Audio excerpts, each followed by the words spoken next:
everyone, welcome back to Beyond the Veil Tarot and Astrology. My name is Candice Marie. Thanks for joining me. I'll be your astrologer this week. Happy Sunday. I hope you guys are having a good one. I'm back at it with yet another video, and this is going to be the astro weather for the week of March 9th through the 16th, 2025. Now we're going to be taking a look at one of the many transits happening this week where the sun in Pisces is meeting with Saturn. Serious things are afoot. It's time to create those boundaries and figure out also what needs to be dissolved. If you guys like my content, you want to see more of it, make sure you click the bell button below, subscribe to the channel. I'm here every Tuesday, Thursday, Friday, and Sunday using tarot and astrology to make sense of what's going on in the cosmos. Give me a thumbs up if you like this video, consider sharing it with another astro fan, and make sure you leave me a comment and let me know where is this happening in your natal chart. Are you born with Sun conjunct Saturn? And where are you drawing the line this week? Now, as many of you guys know, there is a lot going on. So welcome to Eclipse Week for spring 2025. We are feeling those vibes. On top of that, we are going to continue to see so many other things taking place this week. I just want to remind you guys, I have lots of content on the channel, so I really look and take a deep dive into some of these transits in the March horoscope. So if you haven't seen them, check them out. They're long, about 20 minutes for each of the 12 rising signs to help you navigate this with ease. Equally, we are going to continue to have my Venus retrograde webinar available on my website. So if you want to pick that up, it's over 3 hours long, lots of insight and information on how to navigate the Venus retrograde alongside eclipse season and Mercury retrograde in Aries. I give you guys lots of remedies and information as how to navigate this and how it's actually tied to so many transits happening in March and April, and it's totally changing love and money all the way through until spring of 2026. All right, so this is going to be for February 9th through the 16th, 2025. Just a few updates for you guys. If you're interested, I still have my Venus retrograde webinar available on my website. It's over 3 hours long with lots of remedies and information and how to navigate this transit and why it's so significant for love and money. It's going to be impacting us due to the solar eclipse in Aries and Mercury retrograde at the same time. And it's going to be having an impact clear into spring of 2026. So that is for sale if you guys want to check out my website at beyondtheveiltarot.com. While you're there, please do sign up for my newsletter. I won't spam you. You just get emails when we have specials or new webinars that are coming out on my channel and on my website. Equally, I teach tarot and astrology. And if you guys want to learn with me, I'd love to teach you. Check out my courses as well as my calendars and consider booking a live reading with me. Now, we have horoscopes that are also live for the month of March. So if you've been following along with some of the more significant transits like the eclipses and the retrogrades, I go in depth into that so you guys can plan your month accordingly, according to the stars. Definitely check that out. But yes, welcome to Eclipse Week. All right, so we are now coming into the lunar eclipse in Virgo, the very first lunar eclipse that's a part of the new nodal changes with the North Node in Pisces and the South Node in Virgo. So this is powerful, right? It's emotional because it's a lunar eclipse, and it's really setting the stage for all of us to clean house in both the Virgo as well as Aries area of our charts. Now, Mercury will be turning retrograde alongside Venus. So that's something else you guys want to be thinking about. As you guys are watching this video, at the beginning of the week, it's still in shadow. I did do a sneak peek into looking at Mercury in the sign, but I do have a Mercury retrograde video coming for you as well, so stay tuned. Now, obviously, the big news is that we're going to see the sun coming into conjunction with Saturn, and we're going to unpack that today. We're going to talk about what that means, what that looks like. Really, I think it's asking all of us in the sign of Pisces to pause and reflect and really decide what has to go. This is a week where we're gonna take out the trash, we're gonna clean things up, and we're going to get organized. Why? Because it's gonna make us feel better. So you might notice that there's some changes to your schedule as well as your habits during this period, but I feel like it's going to really help us feel emotionally like we're kind of breaking through something. We're breaking through a limit. We're breaking past a point where we felt stuck or blocked. And wow, yeah, it's going to be a lot. So anything that's dead, stagnant, or no longer working, consider clearing it out. Put on your thinking caps and think about what you're going to do about it. Obviously, these planets that are in Aries want us to take action. We're still kind of figuring out how to do that. But also, we're seeing some trines from this eclipse to Uranus and Taurus. So there's going to be some opportunities, you know, I think, to kind of find some shortcuts or to be able to come up with some new ideas for how we can organize and instigate change.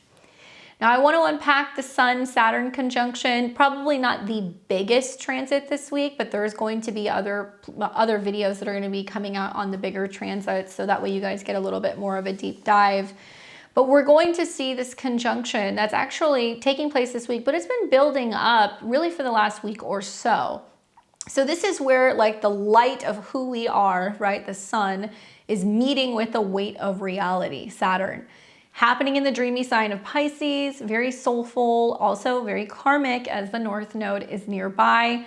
And we're going to be really looking at what this means both from a degree perspective as well as the Sabian symbols, and how this is also connected to fall of 2024, where we had a Pisces lunar eclipse conjunct this degree.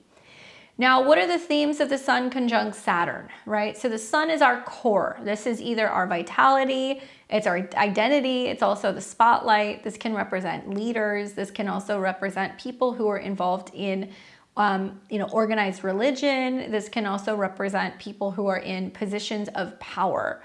And obviously Saturn is the taskmaster. So to see the Sun approaching Saturn, it's going to be all about structure and limits as well as tough love.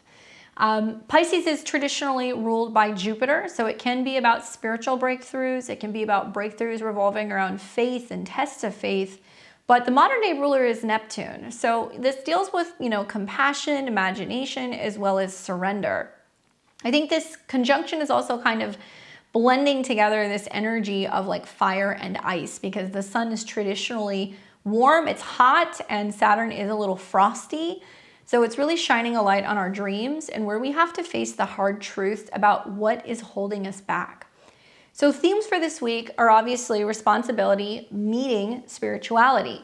Think grounding your wildest dreams and confronting escapism. This is also about building faith through effort. And I think for some of us, it might feel like it's tender but stern, like a cosmic reality check with the heart, and also asking us to literally surrender to something that may feel like it's bigger than us, to a higher power, to a bigger picture, a bigger plan, and trusting that plan. Now we're going to look at the Sabian symbol. Obviously, the conjunction is going to be happening at 23, so I'm going to be reading you guys 24 degrees. And 24 degrees of Pisces, because we round up. The Sabian symbol for that is an inhabited island. The keyword is cultivation. The theme is adaptability. The symbol speaks to self-containment and self-sufficiency, having everything needed to function independently and ready and available at hand. It also speaks to organizing resources for their maximum or most profitable use. The image of an inhabited island emphasizes ingenuity, and it stresses the importance of thoroughly analyzing the potential usefulness of everything that can be found at hand in any situation or need. In practical terms, the degree is about learning how to adapt and look at things in new or different ways, and being willing to make do. At its highest, the symbol represents inventiveness, creativity, and the stability to find clever or novel ways to get the job done. Watch for selfishness, self-indulgence, and egocentric isolation. The accent is on self-sufficiency. You may find that this is a do-it-yourself type of day. Your greatest advantage lies in using your abilities to create what you need from things that you already have. Get rid of presumptions. A thing is what it does. Guard against trying to be too independent or telling yourself that you don't need help from anyone. Avoid cutting yourself off from people who won't let you have it your way. Learn to cooperate. Stepping stones are development, civilization, culture, resourcefulness, organization, refinement, adaptation, self-sufficiency, and self-containment, making do and advancement, progress, or growth. How appropriate is that? I like the breaking away from egocentric isolation. Does not get any more Sun conjunct Saturn in Pisces than that phrase. So obviously, you know, the conjunction happening at 23 is a degree where it feels like the wheels fall off. Something is speeding up. It feels like, oh my God, this thing is dissolving. It's breaking down. You know, I can't control it. And Saturn is saying, okay, you know, trust the process. Just breathe. Just let it be what it is. And something may feel chaotic as we have this conjunction, but what can we do about it with the supplies that we have at hand, with the skills and the tools that we already have? What can we do on our own? And it's also about learning that we don't have to carry the weight of the world on our shoulders. We can actually reach out and let other people know we need some help. So if you're somebody who is afraid to ask for help, this is going to get tested this week. And if you're somebody who's got the answers, the extra supplies, the faith at hand, you know, the grounding kind of energy, you may actually find that you're Saturn for other people. And Sun Saturn, I could see this as also getting some really good advice, as Jupiter is the dispositor, from an older person. Okay, so it can be an older person. It can also be a video you listen to, an author you're reading. It could be an older sibling. It could be a conversation you have with an older neighbor. Watch for Saturn to kind of peek his head in and give you that advice this week. Now we know that this is also significant because it's going to be conjunct the same degree where we had a lunar eclipse in September of 2024. So it's reactivating that full moon lunar eclipse in Pisces. So I think the kicker here is that, you know, it's supercharging what happened 6 months ago. So when you think about the fall of 2024, we had the Virgo new moon, which I believe was at 11 degrees. So it was already like a Uranian degree. And then we're going to see a continuation of the same degree by the Saturn-Sun conjunction. So I feel like, you know, that particular eclipse in Pisces, it cracked open our vulnerabilities. It really was showing us illusions, whether it was where we were deceiving ourselves or isolating, or maybe we felt a little crazy. And it was really exposing us to new emotional tides prior to the North Node going into Pisces. So I think now with the Sun conjunct Saturn, it's hitting the same degree. It's like the universe is saying, hey, do you remember where you were 6 months ago? Time to build on that. We're going to build on, you know, some of those things that you initiated or started. We're going to be working through it. And I think that this, you know, past eclipse is really connected to this particular transit. There's going to be echoes from things that were coming up last fall. Now, it might also be that this is where you're getting a purposeful push. Maybe it means that, you know, you need to get a little bit more faithful, or you need to get a little bit more stern, or you need to create a boundary. Certainly, it can be a time where we're like, hey, I need more rest. You know, I need more time alone. I need to be reassessing how I'm managing my time. So if that's coming up for you, I'm not surprised. And I think collectively, I think this is going to be about dreaming with discipline. Saturn and Pisces in a nutshell, but certainly the Sun conjunct Saturn, you know, globally, it's going to be about accountability and whether or not we have leaders that have a vision. So it might be touching on topics like climate efforts, spiritual movements that demand structure. And personally, I see this as like a soul audit. Where have you drifted, right? Where do you need more boundaries? And, you know, obviously Saturn can be heavy, it can be cold. So we can be feeling a little heavy. Our mood can be a little bit heavier. Some of us are really feeling that kind of like seasonal blues. And it might be really bringing up for a lot of us either fatigue or some kind of doubt that's creeping in. But I see this as a chance to turn what might feel like fragile hopes into what can be lasting legacies. So watch for that. We'll be touching on that as we go through the transits. I will also take you through the 12 rising signs and show you where the Sun-Saturn conjunction is taking place. Obviously, this is going to be felt the most by anybody who's got Pisces placement about 22 to 25 degrees. So if you have a Sun, Moon, Rising, a node, an angle there, you're going to feel it. If you are a mutable sign within those degrees, the 22 to 25, so Gemini, Virgo, and Sag, you guys are under a Saturn transit. So you're also kind of feeling, you know, that there is a slight delay or a setback, but you're kind of pushing through that. It's pushing you to move. If you happen to be ruled by Saturn, so if you are an Aquarius rising or a Capricorn rising, you'll feel this because Saturn's your chart ruler. The Sun is approaching you, which actually could be a positive transit, could highlight your maturity or your commitment. And then if you are ruled by the Sun, Leo rising, this can be a little bit more challenging for you, a little bit more sober and serious. So we'll unpack all of that in just a second. Let's go ahead and get into the astro weather for the week. for the week of the 9th through the 16th of March 2025. Now, if you're watching on the 9th, happy Sunday. I hope you guys are doing well. I hope you guys are thriving. We are actually waking up to what's been a very watery weekend. So I'd love to hear your guys' feedback on what's been kind of going on for you this weekend. What's been coming up emotionally? Where have you been kind of noting some of those like psychic pings? Have you been working with water? Have you been soaking? Are you guys taking lots of baths? And maybe ice baths would be good with all these trines to Saturn, saunas, spas. You know, I talked about this last week, how we were going to see lots of water over the weekend as the moon was moving through Cancer and trining the sun and Saturn and Neptune in the North Node. So Saturday into Sunday feels very vibey. And if you know how to work with these emotions, they're not going to feel messy. Now, if you're somebody who's got a lot of air in your chart, or if you've got a lot of fire in your chart, you're gonna be like, I'm drowning, you know, send me a life raft. But it will be passing pretty soon once we get the moon out of Cancer.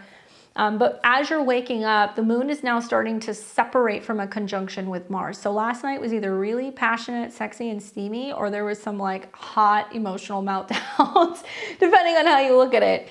But if you're watching this in the morning, the moon is now separating from that conjunction with Mars. So it's cooling off. We're now going to see that the moon is going to be coming out of a trine with Saturn. So it's like emotionally stabilizing.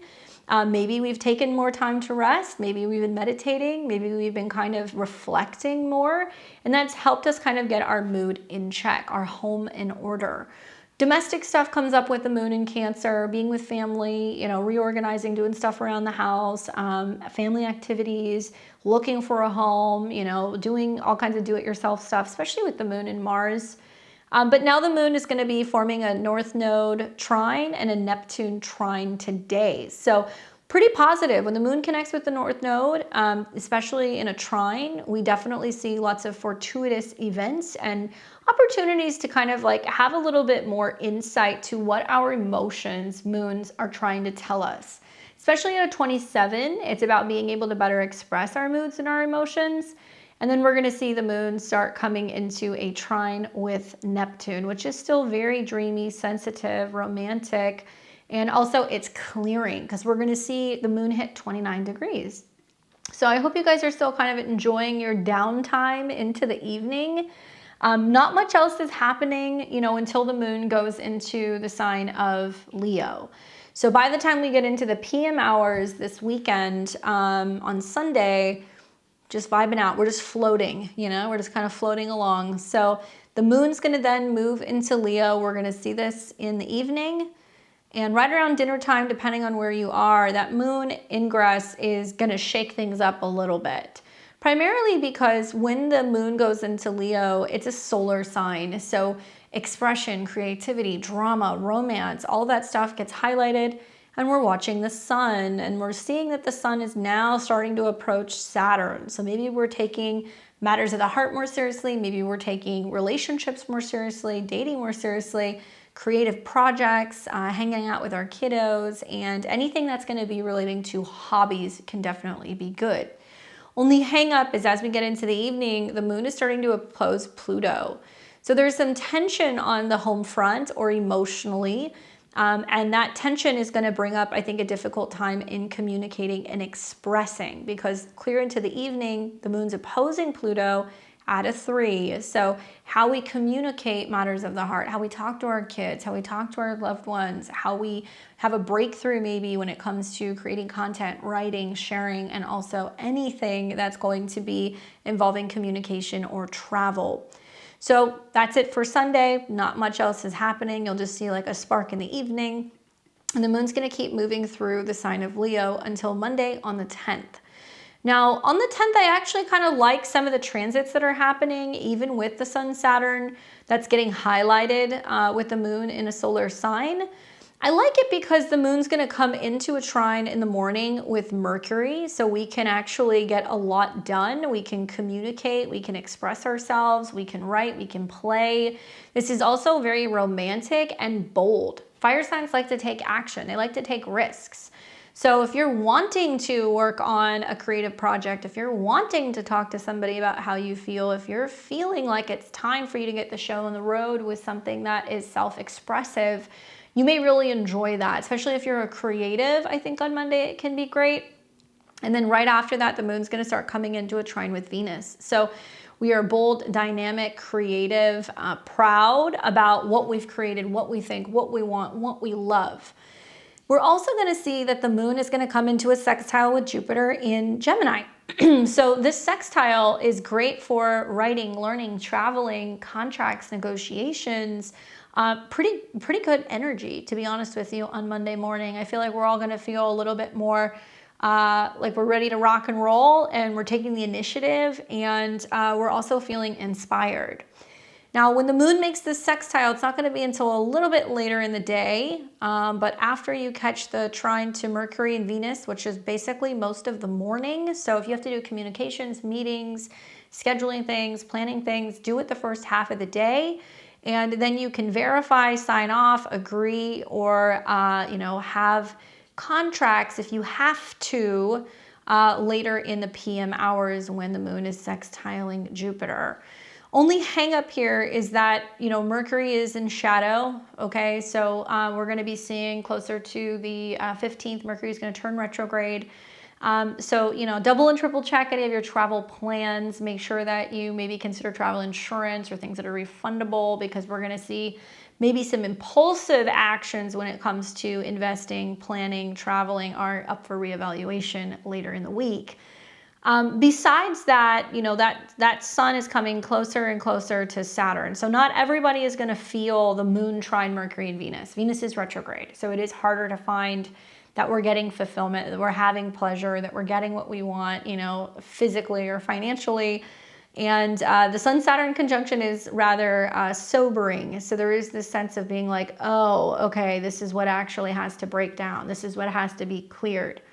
All ruled by Jupiter, which is in Gemini. So there's definitely this theme of, if we don't say anything, if we don't speak up, if we don't communicate, if we don't learn, if we don't connect, then we're going to feel isolated, lonely, kind of separate, and also like in our own little bubble.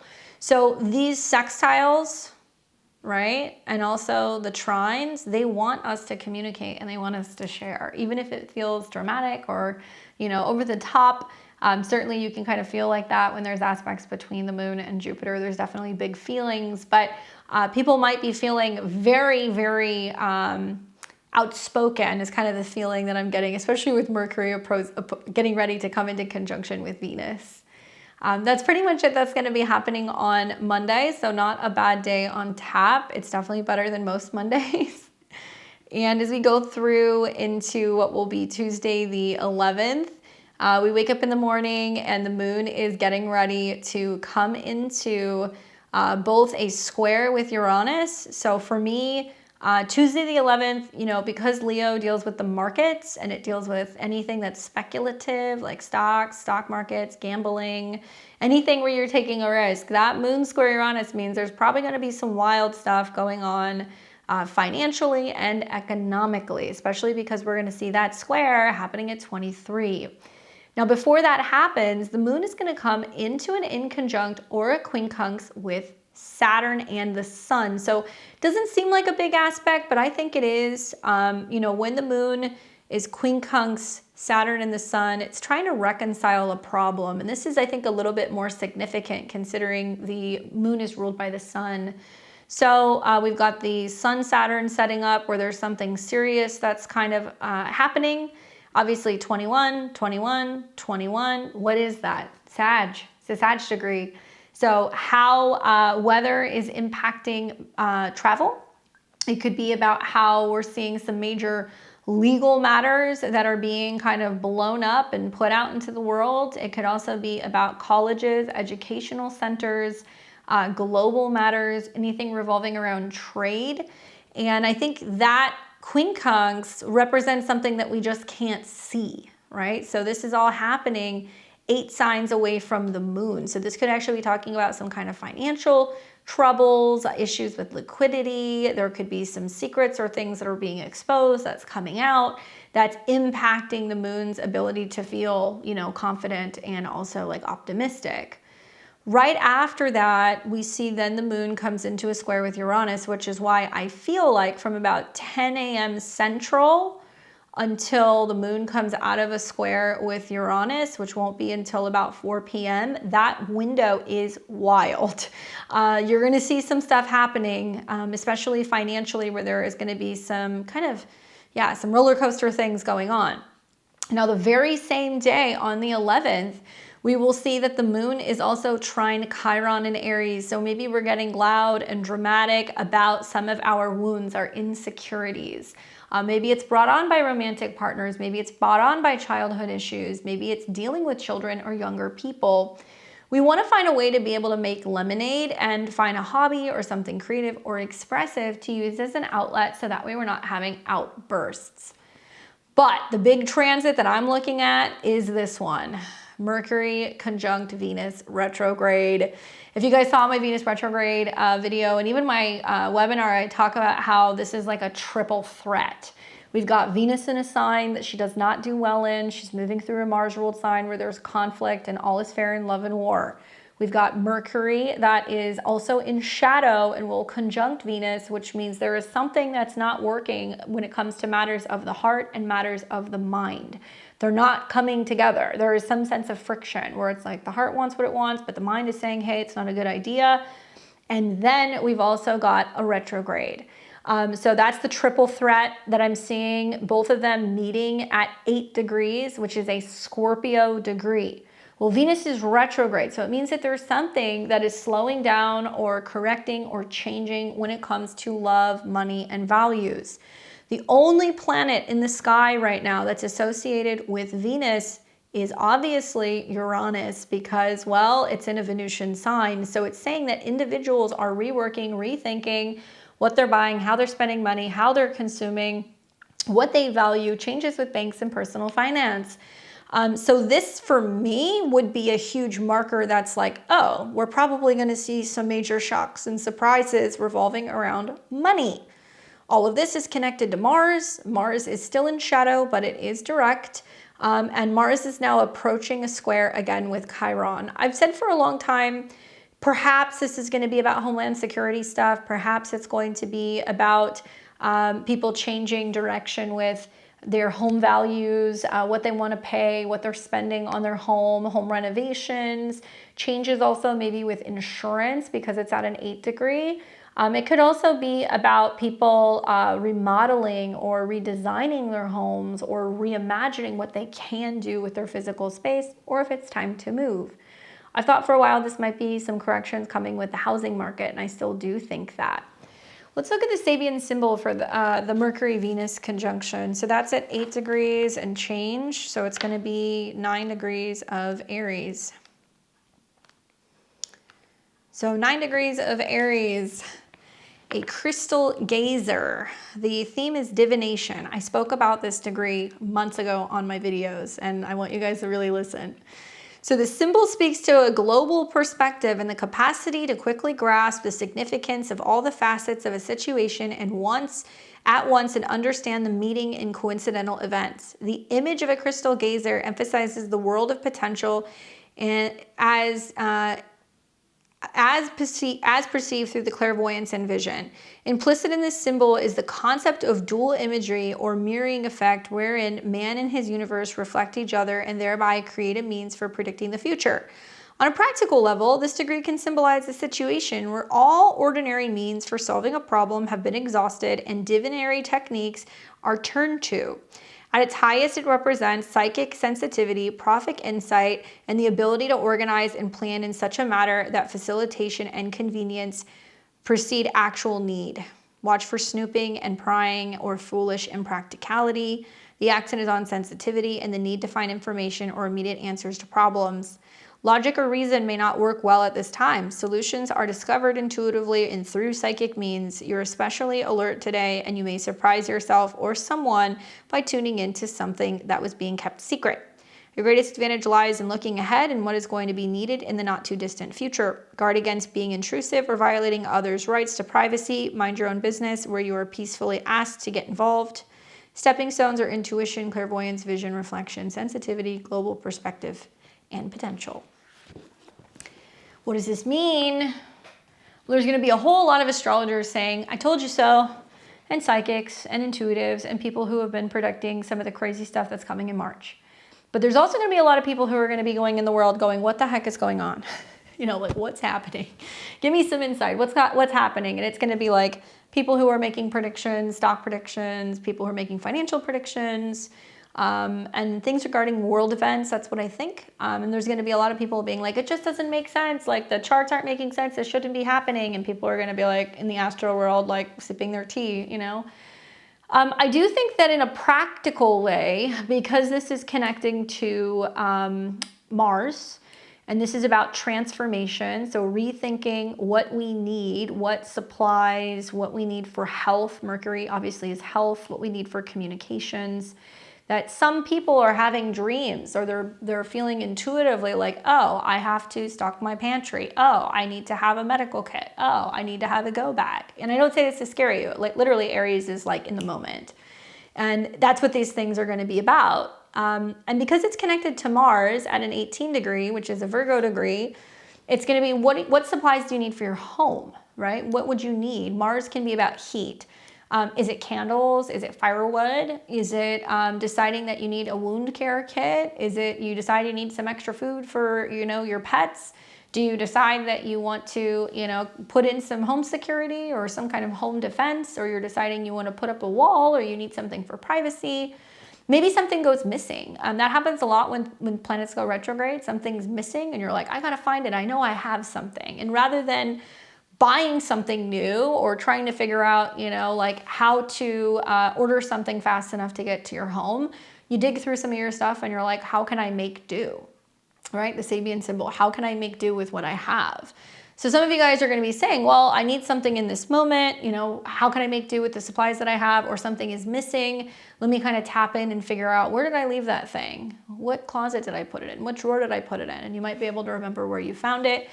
Maybe using like horary could be really helpful in trying to find missing objects as well. Just an idea. So that's pretty much what's going to be happening on the 11th. I would say that with Mercury approaching the solar eclipse degree in Aries at the end of the month and Venus having retrograded there, you know, yes, you're going to hear a lot of being like, oh my God, I impulsively called or texted my ex, or, you know, they called me and said they want to get together or they want to reconnect, because this is still dealing with the past. Could also be about relatives and things from the past, or finding out family secrets, or something changing in regards to moves or renovations and things pertaining to the home. But this is going to be one of the days where the past is going to be calling. So just keep that in mind. Ask yourself if it really makes sense, or if you want to get out of the box and say, you know what, I'm going to avoid the drama. I'd rather not do the drama. You know, let me change the way that I'm reacting and responding to things. And a lot of it's also going to be about changes in our personal values and how we kind of navigate some of the turbulence that could be coming. Now, as we get into later in the evening, the moon is going to be going through the late degrees of Leo. Overnight, we are going to see it go into Virgo. And we will wake up on the 12th on Wednesday with the moon in Virgo coming into lunar eclipse vibes, okay? So now it's in the sign that we'll have the lunar eclipse. Now I'm looking at Mercury. And Mercury has now hit 9 degrees. So this is the degree which it will retrograde back from. So Mercury is not going to move any further than 9 degrees. When a planet is getting ready to station or to go retrograde, we usually see lots of focus on those particular themes. So Aries could be conflict, heat, aggression, war, speaking out, getting angry, getting frustrated. But so much about this cycle is about being like, how can I learn to love and appreciate something more? How can I take action to actually feel better? How can I get more pleasure, have more abundance in this area of my life? That's what the retrogrades are trying to get us to think about. Anyway, moon going into Virgo, you know, obviously is setting the stage for what we're getting ready to clear out. You don't need to wait until the eclipse, by the way, to feel it. Some of you guys are already starting to see the eclipse stuff prior to it happening, but this will be the day or so leading up to the eclipse. Pretty much on the 12th, We're not seeing anything other than the Sun-Saturn conjunction. That's the only thing that we're going to see. And it's going to be happening very early in the morning at what appears to be 22 going into 23 degrees. What does this mean? It basically means that there's going to be a serious kind of commitment, maybe, that's going to be happening. This serious commitment can be obviously regarding leadership, government, boundaries, walls, long-standing issues. And also this is connected to Jupiter, which is in Gemini. So major serious decisions made, announcements made, contracts, laws, things that are signed. This can also be about media and decisions that are being made about what media can and cannot release, or where there's been limitations on freedom of speech, where there's been limitations on journalists. Now the moon is going to keep moving through Virgo, and not much else is going to happen. I'm just looking at Mercury standing still, you know, with Venus. So that Mercury-Venus conjunction is still kind of hanging out. And the moon is going to be pretty much unaspected until we get to the moon, quincunx, Mercury, and Venus. So that's going to be in the PM hours on the 12th, right here. And obviously Mercury quincunx its own sign, with the moon being in its own sign, says that there's friction between, you know, what we are actually thinking and saying versus what we have the capabilities or the skills of doing. So there could be some friction or frustration with work. We're afraid maybe to make changes in our health or habits. We're afraid maybe to kind of have a conversation with a boss or somebody who's a coworker. Maybe we're becoming more aware of what's needing to change with our health and our habits. Moon's going to keep moving, and that's going to take us into Thursday the 13th. And when we get to the 13th, we're going to see very early in the morning, the moon is going to square Jupiter. So if you're an early riser, Thursday is a day where there can definitely be this feeling of being overwhelmed with Gemini things, traveling, communication, phone calls, meetings. We can be a little bit more emotionally reactionary as well as we're feeling that square leading up into the lunar eclipse. The square is going to be at 13, so we might feel like we're doing too many things at one time. We're multitasking, especially when it comes to our day-to-day, right? So getting up, walking the dog, you know, cleaning, picking up, grooming, going to the gym, and we're just kind of feeling like there's a lot going on at one time, and it's overwhelming to be able to kind of balance everything. And we could see some moody reactions that can kind of come from that. Still picking up Mercury conjunct Venus, where we can be a little bit more self-critical. We can be a little bit more nitpicky of ourselves. So you guys have to be kind to yourself throughout this lunar eclipse in Virgo, because I feel like it's about realizing what's not working and what we want to change, but we have to be kind and compassionate to ourselves as well as other people in the process. Now, the moon's going to keep moving. The last real aspect that we're going to see the moon make is it will oppose Saturn right before the eclipse. We will also see the moon trine Uranus around the time of the eclipse and then shortly after. So this is now going to take us into the PM hours of the 13th. We see the moon come into an opposition with Saturn. So if you're a night owl, you will see the moon-Saturn opposition, once again, at a 22. So it's around the same degree where we saw that 22-degree mark. So what does that mean?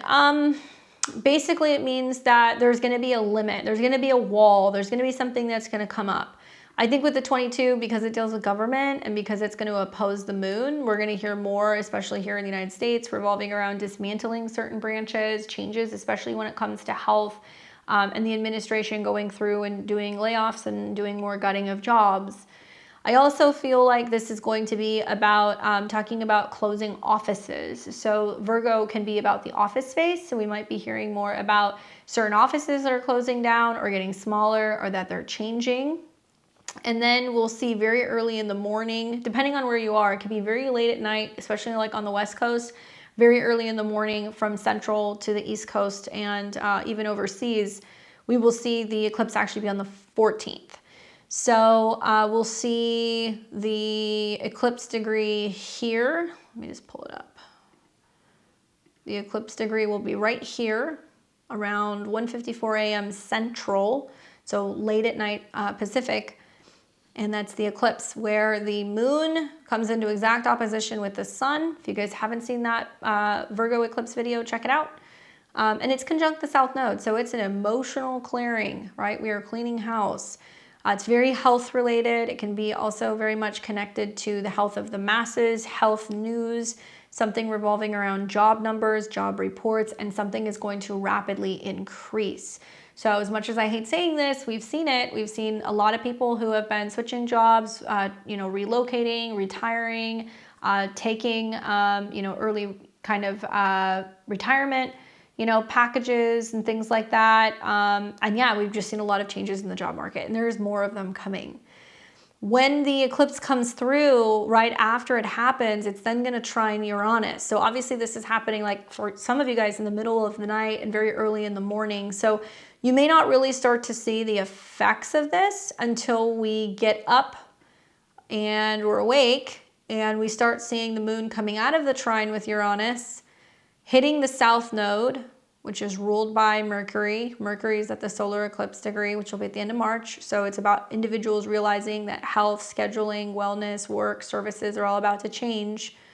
And then the last aspect the moon is going to make before it leaves Virgo is it's going to oppose Neptune. And this is significant because when we have a moon-Neptune opposition, things feel confusing.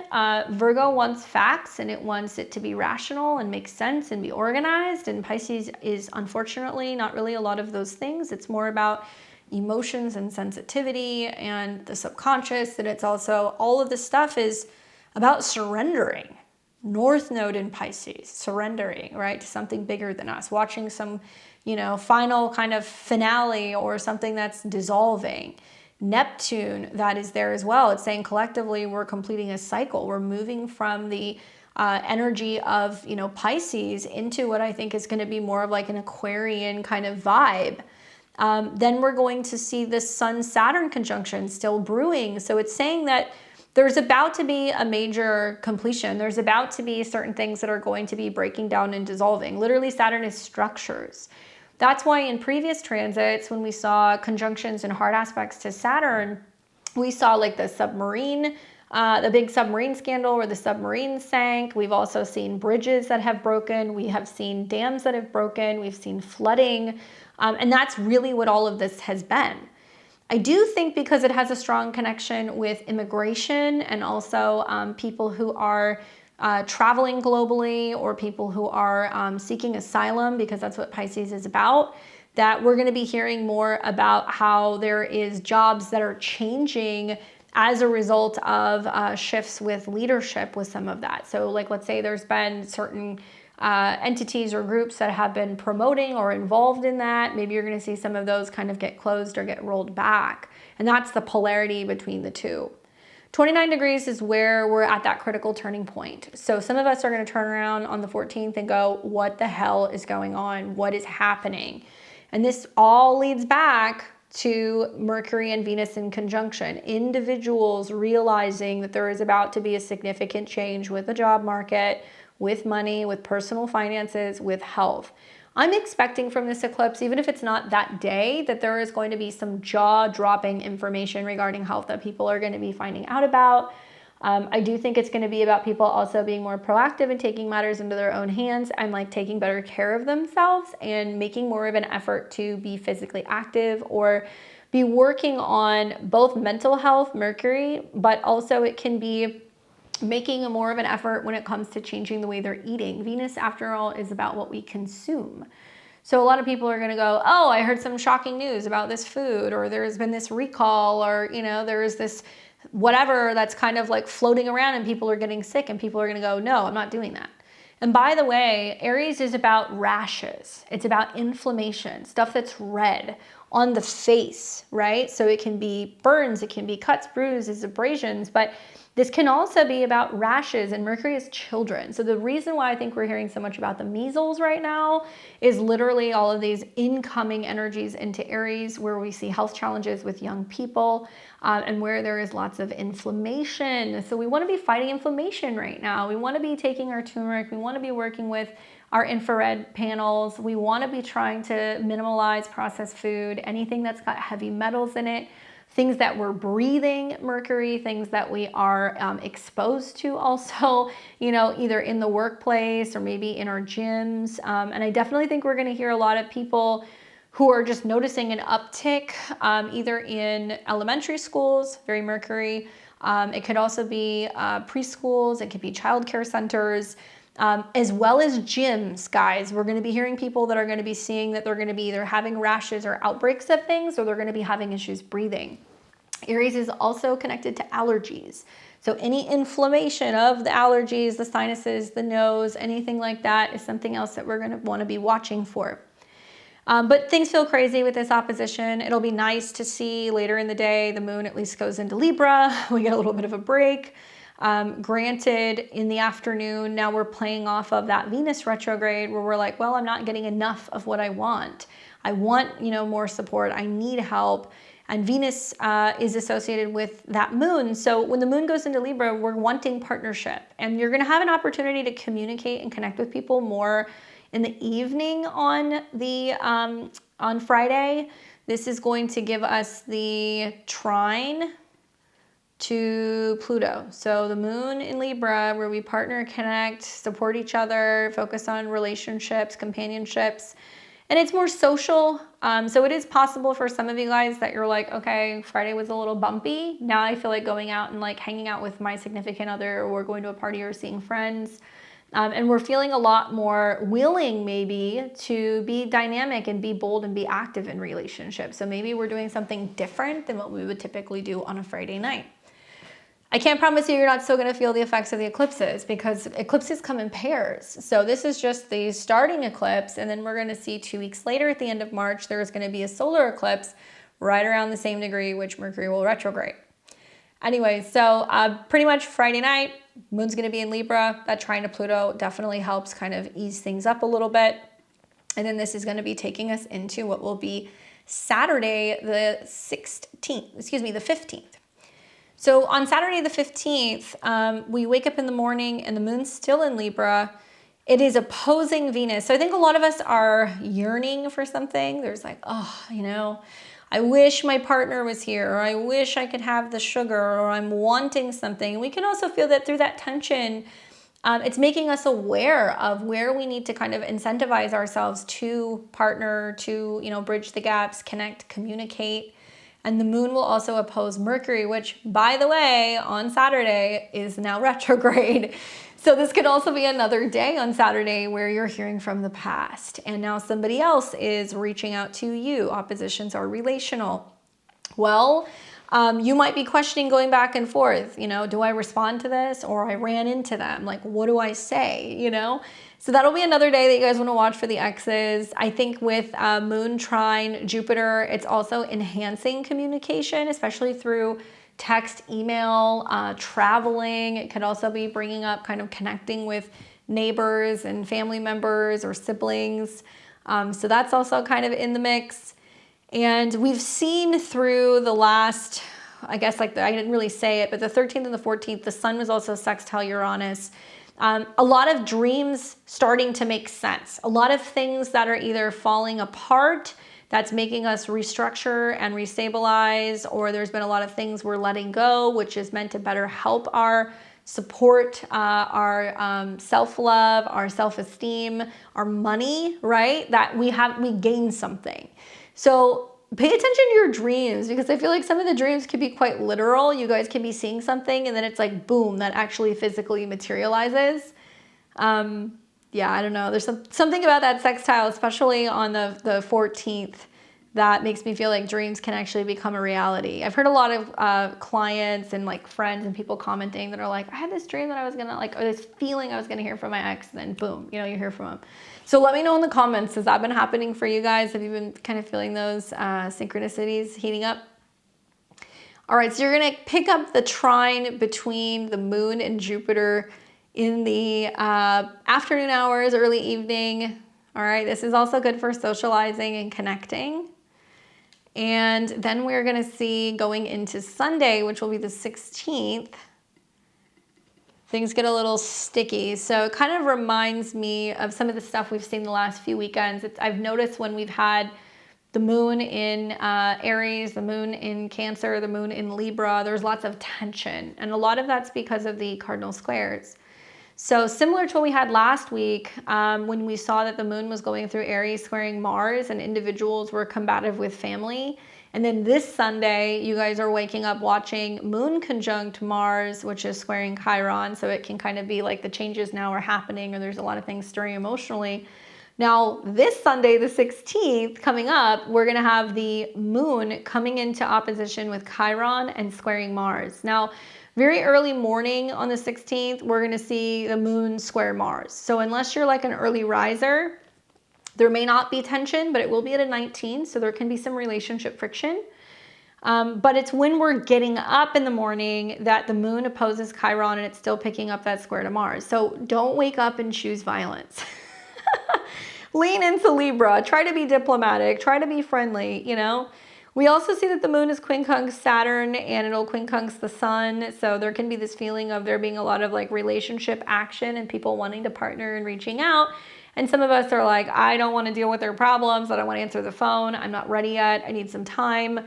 And with that opposition to Chiron, we feel separate or wounded maybe from partners, or we're dealing with partners going through issues, or maybe, you know, we're taking it personally.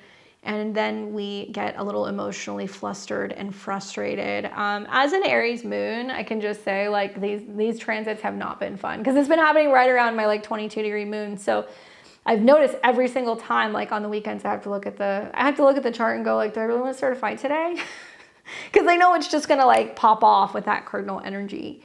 So take that into consideration. Also, obviously, happy Sunday.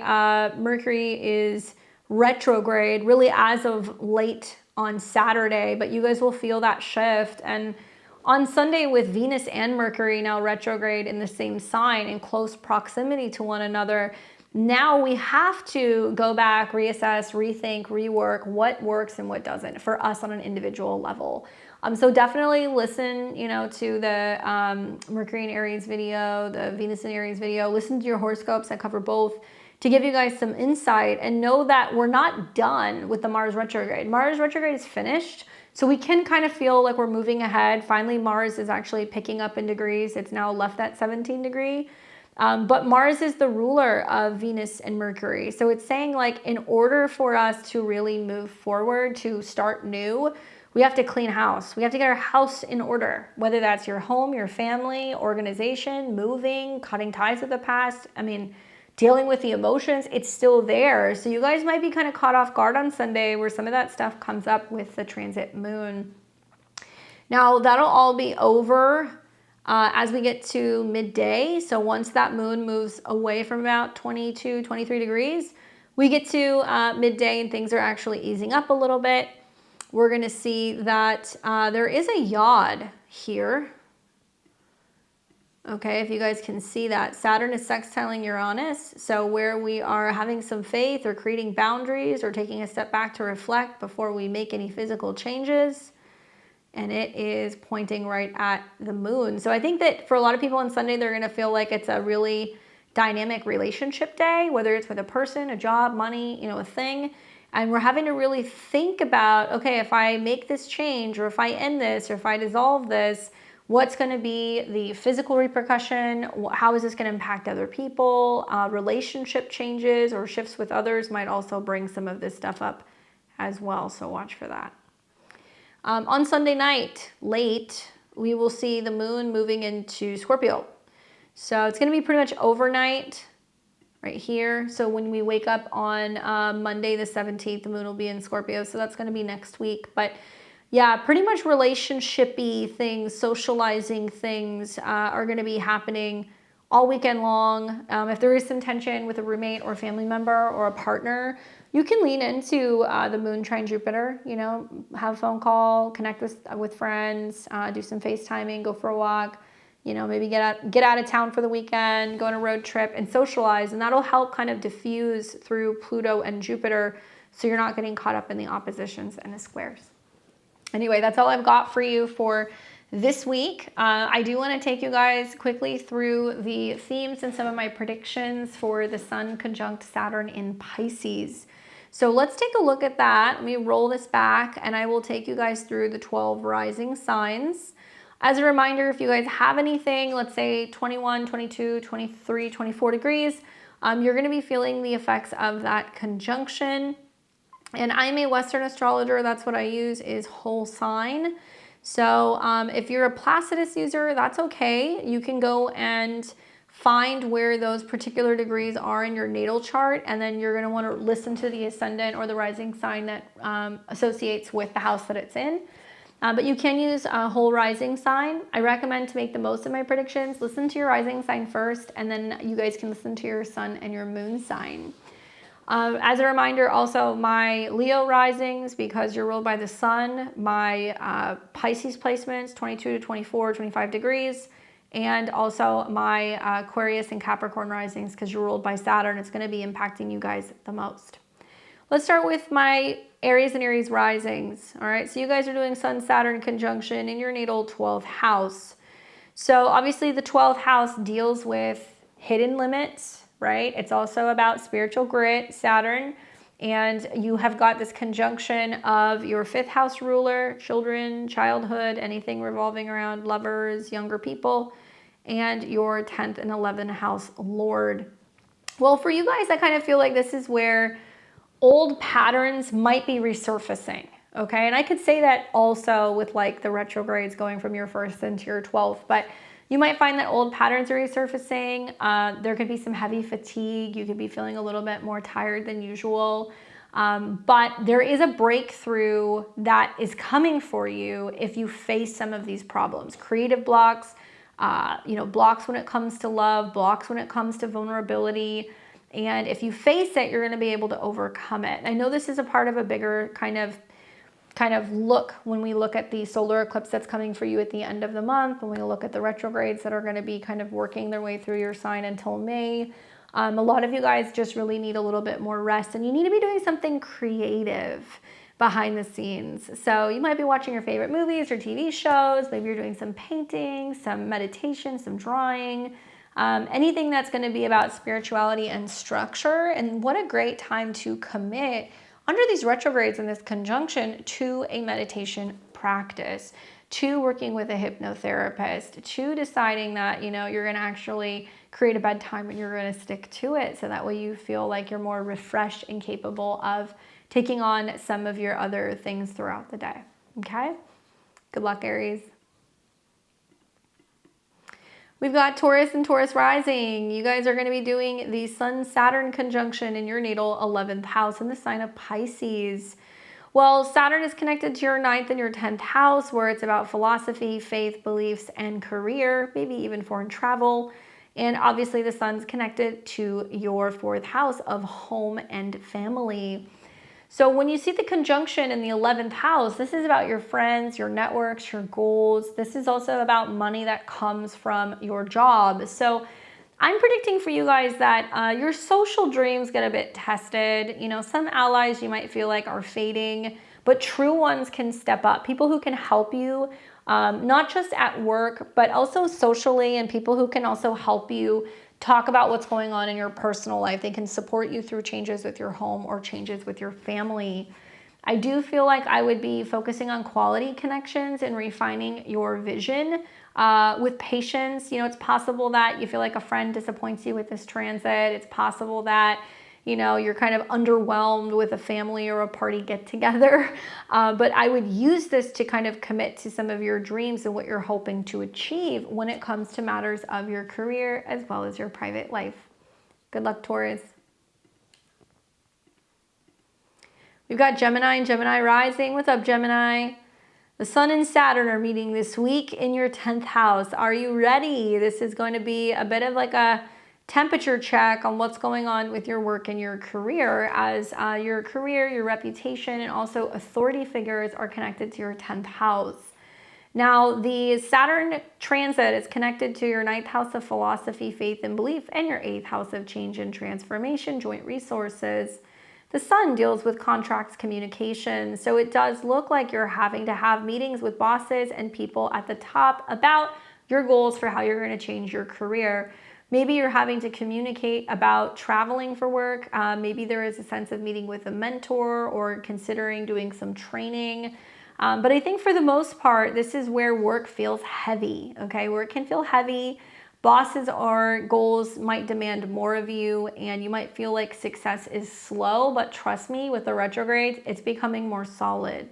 I really recommend proving your worth through consistency, not flash. Slow and steady wins the race. You got to show up early. You got to work all the way through. You got to be on time. You got to make sure that you are meeting all of your timelines as Saturn is connected to that, and also being a leader. This is about being a leader for other people.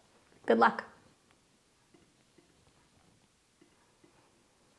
We've got Cancer and Cancer rising. You guys will be experiencing a Sun-Saturn conjunction in the sign of Pisces in your natal 9th house.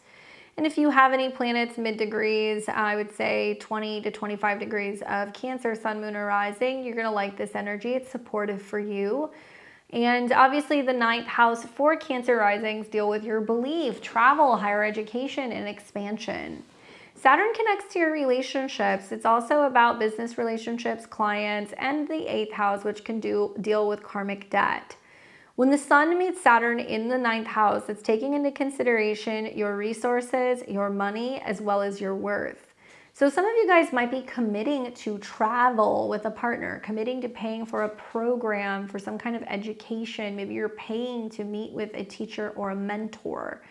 I do feel like faith and studies might feel like they hit a wall, but remember, Saturn is just a speed bump, right? It's just something that's passing through. So if you experience travel delays or doubt, it's just a test at this time. I recommend grounding your ideas and learning through effort, not through escape. You can catch flights, but it is important to really stay committed to the necessary changes that you're making in your beliefs or in your finances. Good luck, Cancer. We've got Leo and Leo rising. You guys are feeling this transit big time as the sun rules your chart, Leo, and it's coming into conjunction with Saturn in your 8th house of Pisces. Now, this isn't a sign that in conjuncts and quincunx is used, so some of the things that happen here are confusing, a little more difficult to deal with, and a little mysterious in the 8th house. It does promise that there is going to be a significant transformation or change, death or rebirth, or some kind of transformation of shared resources. Now, the Saturn connection is to your partnerships. It can be committed partnerships, spouses. It can also be about clients or your marketplace, and the 6th house, which deals with work habits and routine. But Sun conjunct Saturn in the 8th house does have a bit of a heavy vibe. There is this sense of needing to deal with debts or deep ties that are weighing you down, and this is where trust gets real. You're going to have like a trust fall, whether it's financially or you're going to have that with a partner, or there's going to be like, confiding in somebody and being a little bit more vulnerable. You definitely have to do that. I mean, so much of the retrograde is about that as well, where you're either reworking something financial or something psychological, so that way you can finally heal and move on. My recommendation here is to face financial or emotional shadows. You'll be building slowly and steady with power. But I think if you put your head together with another person, you can find a way forward where it can actually be safer and stronger for the both of you in the long term. Good luck, Leo. We've got Virgo and Virgo rising. You guys are going to be experiencing the Sun-Saturn conjunction in the sign of Pisces in your natal 7th house. Now, as you know, Saturn is connected to your health, habits, and routines, coworkers, as well as children, romantic partners, and joy. The sun is about what's hidden and subconscious, and it does deal with hidden enemies, so watch out, Virgo. As the sun meets with Saturn in the 7th house, this can be a reality check when it comes to your relationships. Now for you guys, the theme is going to be partnerships, clients, one-on-one relationships, and spouses. Saturn also deals with your children or younger people, so if it's not with a romantic partner, it could be potentially with somebody who's younger. I'm predicting that relationships are facing a reality check. It's possible that commitments are going to either solidify, as Saturn can be glue, or they're going to dissolve and fall apart. And that's partly due to the sun connection, and that there could be something unexpected that fractures, or something that is revealed in a relationship that makes you question whether or not it's solid.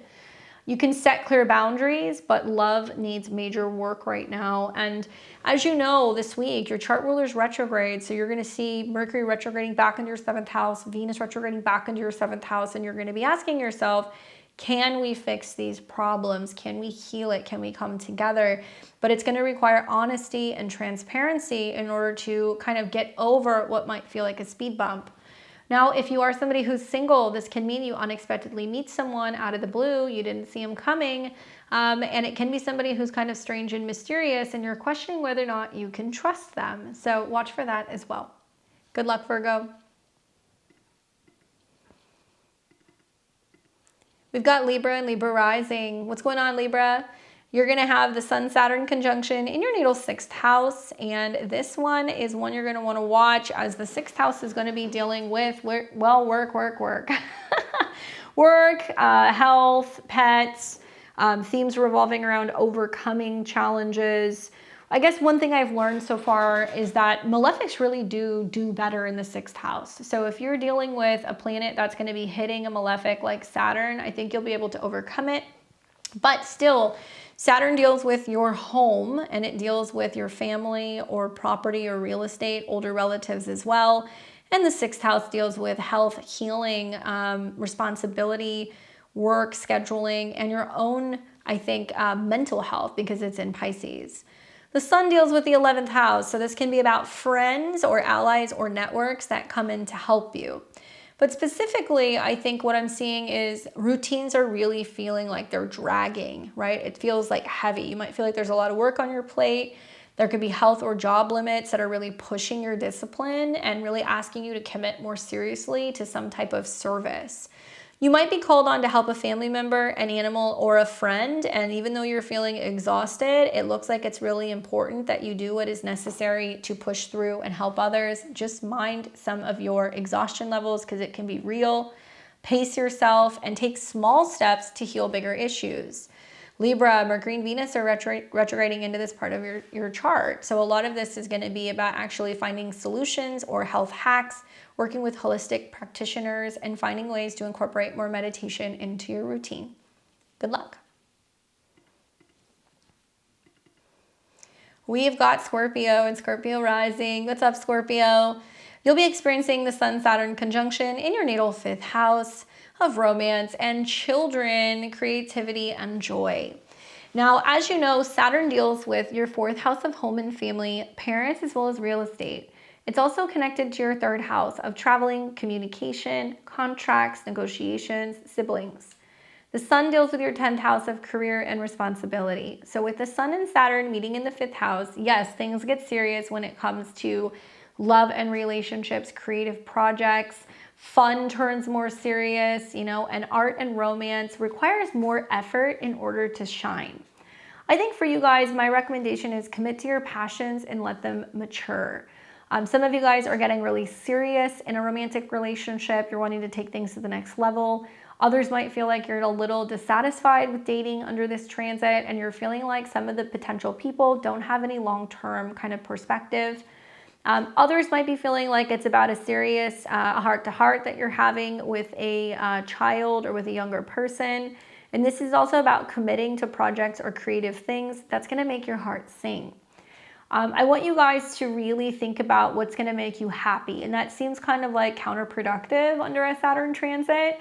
But I have found that with this transit, there's a lot of reflecting on, okay, what's not working? What do I not like? And how can I bring more light to the situation? So writing these things out, also considering doing some journaling or maybe doing some creative writing. If you have to create a website, or if you have to commit maybe to getting ready to launch a new business, it almost looks like if you really love it, you'll be able to see it through. And if you don't, you're going to figure out what you need to change or where you need to incorporate a little bit more creativity, dating, or fun time to kind of feel like the inspiration is coming back. Good luck. We've got Sag and Sag rising. You guys are going to experience the Sun-Saturn conjunction taking place in Pisces in your natal 4th house. All right, Sagittarius. Well, obviously the sun deals with the 9th house. So this is teachers, mentors, in-laws, anything revolving also around traveling, higher education, and philosophy. Saturn deals with money. It's also connected to self-esteem and resources, as well as contracts and communications. I could see some Sag and Sag risings really feeling like they're having a bit of like a crisis of faith when it comes to a home or a family life situation. Obviously, Saturn, you know, being in the 4th house feels like you've thrown the anchor overboard and you're stuck. But I think this is a moment to kind of take a look around and go, what am I learning from this experience? If I am dealing with having to move to a foreign country, if I am taking care of a parent, if I am having to completely restructure my home or sell my home or remodel it, you know, what am I learning about this process? And heavy moods come from these transits, especially with Saturn and Neptune in the 4th house. But I believe there's a lesson to be learned here. And I feel like it's going to be teaching you something about patience, about sacrifice, as well as unconditional love. Now, your theme here in the 4th house is home, family, and roots. I predict that a family or a living situation can feel restrictive, and past burdens can also surface here. So, you know, sometimes being at home too much is not a good thing under this transit. You need to get out and about. Maybe you need to plan a trip, or you need to go for a walk or get outside. And I would also just really recommend, you know, building a stable base during this transit. Face any old feels head on. And I think you guys are actually doing that with some of the retrogrades that are going to be coming up, where you can figure out just exactly where home is and where you're going to be feeling the happiest. Good luck.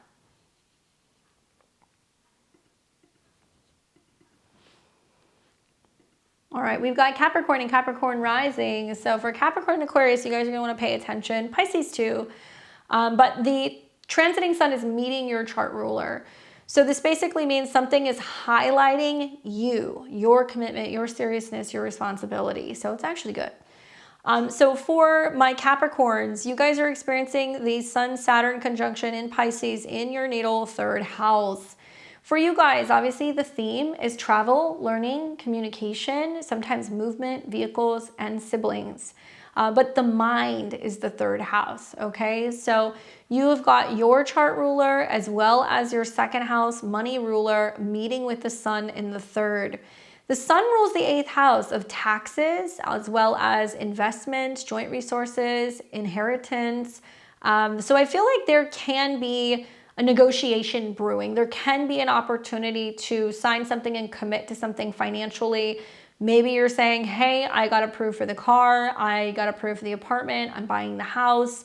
But it could also mean where you get more serious when it comes to your communication and your tone.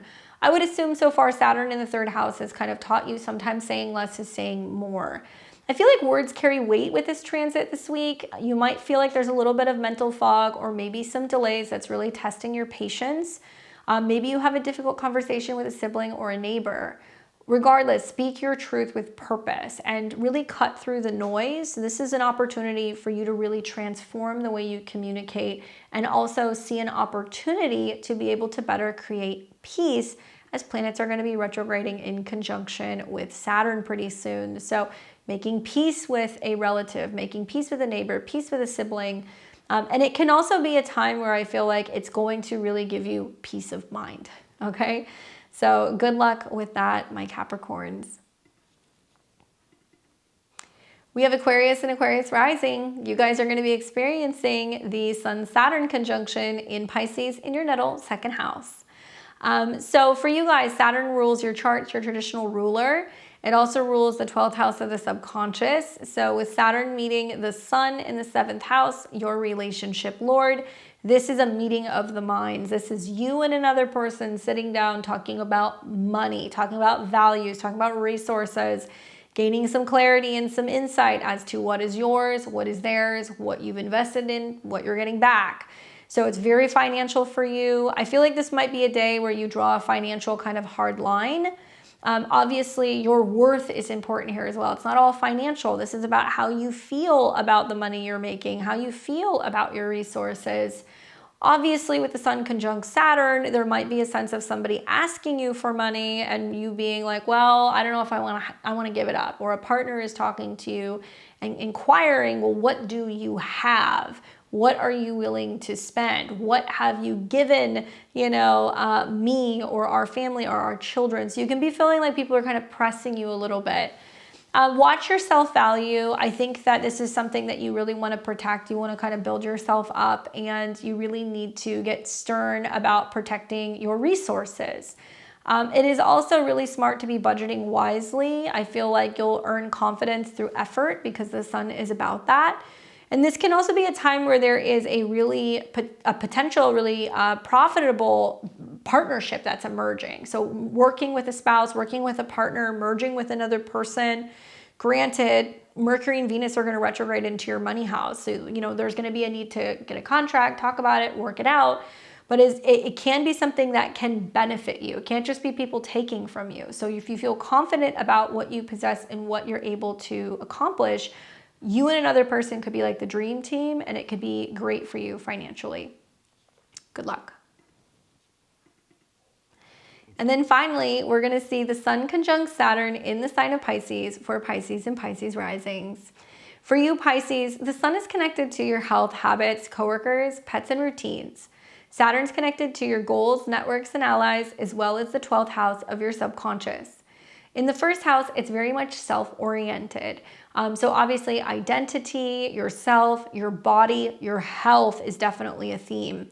Certainly Saturn going through the first house, we can feel the aches and pains of age. We can also feel that we need a little bit more time alone, or that we need to be better with our boundaries. And as it approaches the Sun, you're more acutely aware of where maybe you've been neglecting taking care of yourself or taking care of your health. Certainly with eclipses and also retrogrades in your sign, that might be something that you're also thinking about. I do think that this is about getting more serious about your goals. It's also becoming aware of where you can be your own worst enemy, as Saturn's connected to the 12th, and where maybe you're getting in your own way. You're not getting things done or being productive, or you're having a difficult time maybe finding work or dealing with a health matter. So you're in the spotlight, but Saturn is really demanding you this week to really take the initiative, to grow up, to be responsible. Maybe you feel like you're a little bit more grumpy or stern with this transit, but I feel like if you embrace the grind, you will shine through resilience, and you will find that this is just a part of the many aspects and transits coming back into your chart in your first house. And I think a lot of this is about being able to feel more solid and comfortable and confident in your skin. Anyway, I hope that's helpful for you, Pisces. Let me know what happens. Obviously, you're kind of the star of this transit. That's all I have for you guys for the week ahead. So I hope you liked the video. Don't forget to give me a thumbs up if you like it. Like, comment, share, and subscribe. Any interaction with the channel really helps the channel grow. I will be back, just so you guys know. I know I missed you last week for the live, but I will be back just in the nick of time. We're going to be doing lunar eclipse in Virgo live readings on the channel. I'll make sure that I drop that link in the community tab this up and coming week. We get so busy when we have the eclipse readings, so I'll put that out maybe a little early. And if you guys want to get in the queue and reserve your chart reading and see what the lunar eclipse means for you, I'll be doing those readings live on Friday night. It'll be at 6:00 p.m. Central, 4 p.m. on the Pacific Coast, and 7 p.m. on the Eastern. Come and join me. It's always a fun hangout, and those eclipse readings are always a blast. I hope you guys enjoy this week with the Sun conjunct Saturn in Pisces. See this as your cosmic checkpoint. Remember, this is where dreams meet duty, and this is where we're really kind of building off of last fall's eclipse.